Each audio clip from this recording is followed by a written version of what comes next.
Hello guys, કેમ છો? મજામાં? આઈ હોપ બધા મજામાં જ હશો. હું પણ મજામાં જ છું. તો સ્વાગત છે તમારું મારી ચેનલ જિજ્ઞાબા વ્લોગ્સમાં. અત્યારે 11 વાગે મારો વ્લોગ ચાલુ થાય છે ગાઈસ. જો અત્યારે 11 વાગી રહ્યા છે, કેમ કે સવારની હું ફ્રી જ નહોતી થઈ ને આજે સન્ડે હતો એટલે રવિરાજની ઘરે હતા. તો મારે કાંઈ કામ થયું નહીં, કાંઈ નહીં. અને પેકિંગ શું બધું કબાટ સરખો કરવાનો હતો, બધી કટલેરી આમથી હમણાં તો કેટલા આપણે લગ્ન કર્યા તો બધી કટલેરી આડાઅવળી થઈ ગઈ હતી. તો બધું સરખું કર્યું ને પ્લસ જયદત્તને મજા નહોતી તો એને પણ દવાખાને લઈ જવાનો હતો. સવારે રવિરાજ દવાખાને લઈ ગયા. મેં કામ કર્યું, બપોરે ઘડીક આરામ કરી, બજારે ગઈ, કે બકાલું પૂરું થઈ ગયું હતું તો બજારે ગઈ, આવી જમી કાઢીને ફ્રી થઈ. અત્યારે છોકરાઓ બે સુઈ ગયા છે ને સામે ભદ્રેશ્વર મહાદેવ છે ભજન અત્યારે. તો મને તો આજે જરીક તબિયત લૂઝ છે, કેમ કે સવારની આમનામ છું, કંઈ કામ મજા જ નથી આવતી, હાથ પગ ને બધું દુખે છે. તો અત્યારે હું તો આરામ કરતી હતી પણ ભજનના અવાજ આવ્યો તો મેં કીધું ચાલો આપણે થોડુંક આપણા ગાઈઝને પણ બતાવીએ. કાલે ફુલેકાનું તો આપણે નથી બતાવી શક્યા, ભાઈ થોડી પીવાઈ ગઈ હતી તો નીંદર જ આવતી હતી, ઉઠી જ નહીં. ફુલેકા ટાણે રવિરાજે ઉઠાડી પણ તોય ઉઠી નહીં, કેમ કે નીંદર રાતે કેટલા વાગે 9 વાગે ઉઠી છું, એ સાબુદાણા ખાઈ અને વરી પાછી સૂઈ ગઈ હતી. ક્યારે રવિરાજ મહાઆરતીમાં ગયા, શું હતું શું નહીં કાંઈ ખબર જ નથી. જો અત્યારે રવિરાજ જાય છે ભજનમાં. તો સામે ભદ્રેશ્વરી મહાદેવ છે ભજનનો પ્રોગ્રામ.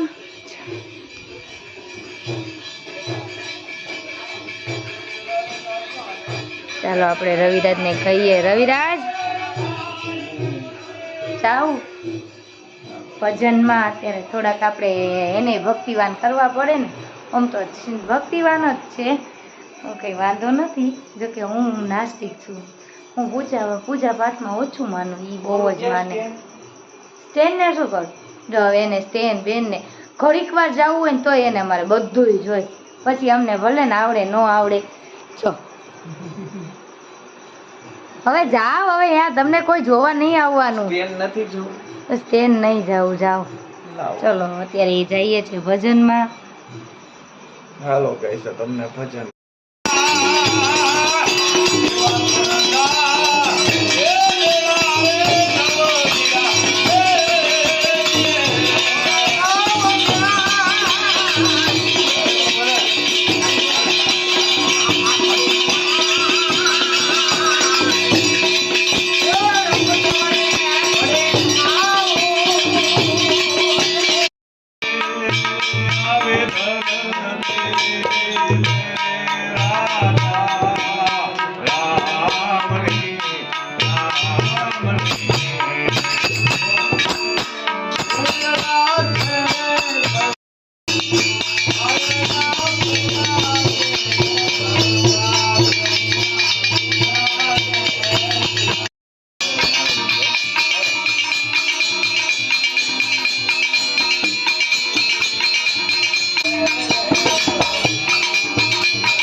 રવિરાજ ભજનમાંથી આવી ગયા છીએ ગેસ 12 વાગી ગયા છે. અમે કરી છીએ વાના, બે વાણા. આપણે મજા હોય કે ન હોય, વાના તો કરવા જ પડે, કેમ કે દેવાના છે ને શિવરાત્રને દિવસે નથી. આ કાલે ભાંગનો નસો ઉતરો નથી હું આજ તો ઉતરી ગયો, ઉતરો નહોતો ને હવે આજે તો આપણે વાના કરવાના છે, કેમ કે કાલે તો એમને માલ દેવાનો જ છે. જો રસ્ટવાળા એમને રંગવા હોય ને, પછી કાલે એના શેઠિયાઓને માલ સુઈ ગયા હતા, કામ કરવાનું હતું, થાકી ગઈ હતી હું. કબાટ બબાટ બધું સાફ કરીને જો ઠેલામાં કટલેરી બટલેરી ભરીને ઉપર ચડાવ્યું.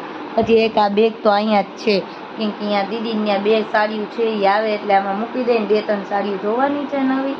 તો હવે એ તો ખબર નહીં મુહૂર્ત ક્યારે આવે, કેમ કે મને તો કપડાં ધોવા સાવ ગમે તો, પ્લસ કે નવી સાડીઓ વર્કવાળી સાડીઓ ને એવું બધું ધોવું ન ગમે, એટલે એનું મુહૂર્ત ક્યારે આવે ખબર નહીં. લાવો બાંધવા તો દો. એ નહીં, એને કાંગરી બાંધતા આવડે નહીં. એક શાક માર્કેટ જોઈ છે, કેમ કે બકાલું લેવા એક જવાનું હોય, બાકી તો આપણે અહીંયા કંઈ લેવા જવાનું હોય નહીં. ચાલો હવે બહુ આપણે જાજુ ભાષણ નથી દેવું, ન બધા બોર થશો.